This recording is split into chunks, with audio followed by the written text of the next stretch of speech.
গেল ২০ বছরেও এত স্বস্তির ঈদযাত্রা হয়নি বলে মন্তব্য করেছেন সড়ক পরিবহন ও সেতু উপদেষ্টা মোহাম্মদ ফাজুল কবির খান। সকালে গাবতলী বাস টার্মিনাল পরিদর্শন শেষে তিনি বলেন, সরকারের বিভিন্ন সংস্থার সম্মিলিত প্রচেষ্টার ফলে এবার ঈদযাত্রা হয়েছে ভোগান্তিহীন। ঈদ শেষে ঢাকা ফেরার পথেও কোনো ভোগান্তি থাকবে না বলে আশা করছেন তিনি। জেমসন মাহবুবের প্রতিবেদন। গাবতলীর বাস কাউন্টারগুলোতে নেই কোনো লম্বা লাইন বা টিকিট না পাওয়া যাত্রীদের কোনো হাহাকার।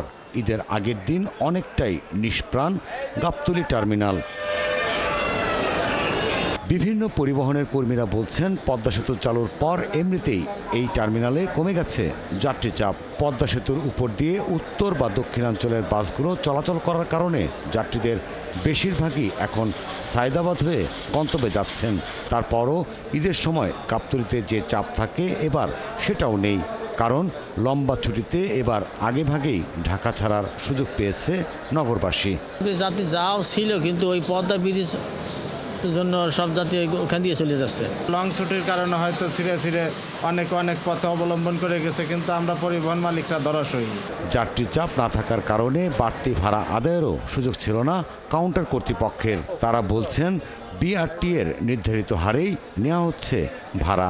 অন্যান্য সময় তো কিছু কম নেওয়া যায়, যেটা আপ অ্যান্ড ডাউন ব্যবসা হয় অবশ্যই কম নেওয়া যায়। সেক্ষেত্রে সেই কমটাতে এখন নিতে পারি না আমরা, কারণ আসার সময় তো কেউ আসে না। সড়ক পরিবহন ও সেতু উপদেষ্টা মোহাম্মদ ফাইজুল কবির খান জানান, গেল ২০ বছরেও এমন স্বস্তির ঈদযাত্রা ছিল না। সরকারের সবগুলো সংস্থার তৎপরতাতেই এটি সম্ভব হয়েছে। আমরা সবাই প্রথম পর্যায়ে হচ্ছে সরকার হিসেবে কাজ করছি, বিচ্ছিন্ন একটা প্রতিষ্ঠান বিভাগ হিসেবে কাজ করি না, দপ্তর হিসেবে কাজ করি। তৃতীয়ত যেটা হচ্ছে সেটা হচ্ছে যে আমরা দেশ হিসেবে কাজ করছি। এই যে শ্রমিক মালিক সংগঠনের ওনারা কিন্তু অসম্ভব করছেন, সহযোগিতা করছেন। এদিকে ঈদের আগের দিন কিছুটা ভিড় ছিল মহাখালী বাস টার্মিনালে। সেখানেও ছিল না বাড়তি ভাড়া আদায়ের কোনো অভিযোগ। খুব সম্ভবত এরা ডাইরেক্ট টিকিটের ভাড়াটা নিতেছে আর কি। আমি যে মাঝপথে নামবো ওই ভাড়াটা আর দিতে রেগুলার ভাড়া যে ভাড়াটা সবসময় আমরা নিয়ে থাকি সেই ভাড়াটা আমরা এখন নিচ্ছি।